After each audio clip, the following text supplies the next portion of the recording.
Halo guys, Assalamualaikum. Apa kabar semuanya? Semoga kalian semua dalam keadaan sehat ya.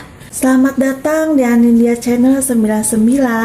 Kali ini aku akan menceritakan lagi tentang alur cerita film Seekor Banteng yang Baik Hati Dipaksa untuk Menjadi Petarung. Dan kali ini aku akan menceritakan part 2-nya ya guys. Tapi sebelumnya aku meminta tolong jangan lupa like dan subscribe ya, biar channel ini makin berkembang.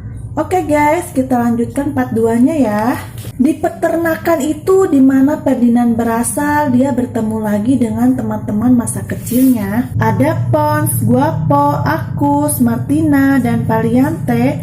Sementara Valiante dari kecil sangat membenci Ferdinand. Pada malam harinya di saat Ferdinand sedang tidur, dia terbangun karena ada 3 ekor landak yang sedang mencuri. Tapi karena Ferdinand sangat baik, dia memilih untuk memaafkan mereka. Dan mereka pun akhirnya menjadi berteman. Malam harinya Ferdinand berusaha untuk kabur.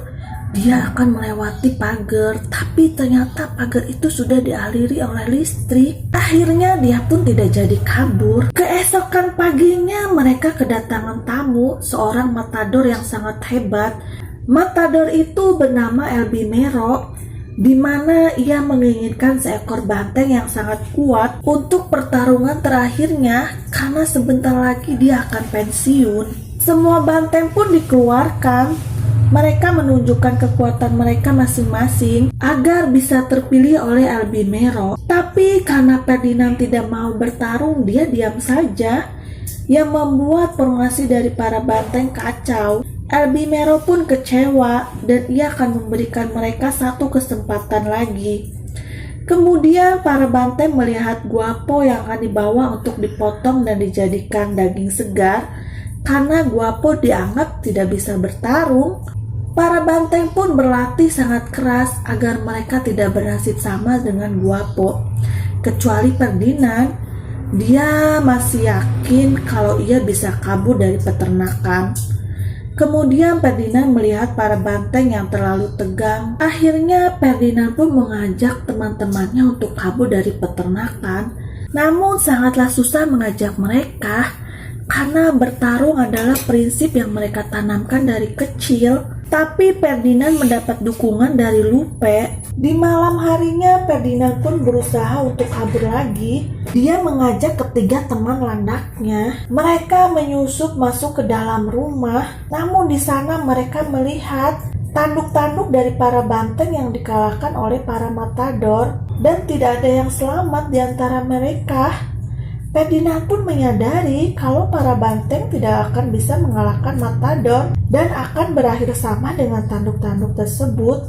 Ferdinand pun mengurungkan niatnya karena dia teringat pada teman-temannya yang lain. Dia tidak ingin teman-temannya bernasib sama seperti para banteng itu. Akhirnya dia menceritakan kepada teman-temannya. Para banteng pun percaya, namun tidak dengan Valiante. Valiante malah ingin mengajak Ferdinand untuk bertarung. Akibatnya tanduk Valiante pun patah di pertarungan. Dan tanpa mereka sadari, pertarungan itu disaksikan oleh Elbimero. Di sana Elbimero memilih Ferdinand untuk menjadi lawannya. Dan Valiante akan dibawa ke tempat pemotongan karena tanduknya sudah patah. Kemudian para banteng yang lain pun setuju dengan rencana pelarian Ferdinand.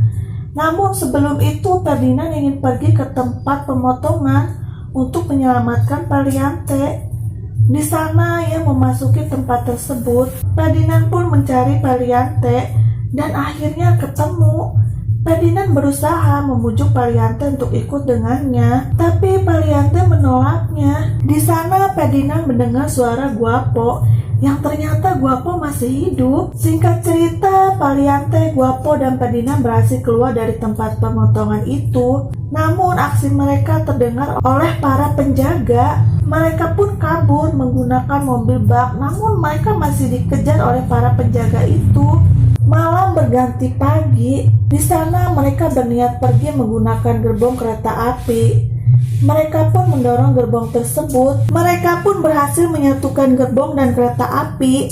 Namun para penjaga mulai mendekati mereka. Ferdinand pun mengorbankan dirinya untuk menghentikan para penjaga itu. teman-temannya dapat pergi dengan selamat. Di sana Ferdinand pun langsung ditangkap dan dibawa ke tempat pertarungan. Di sana Ferdinand pun dihadapi oleh Elbimero, namun Ferdinand tidak mau bertarung. Elbimero pun memaksakan Ferdinand untuk bertarung.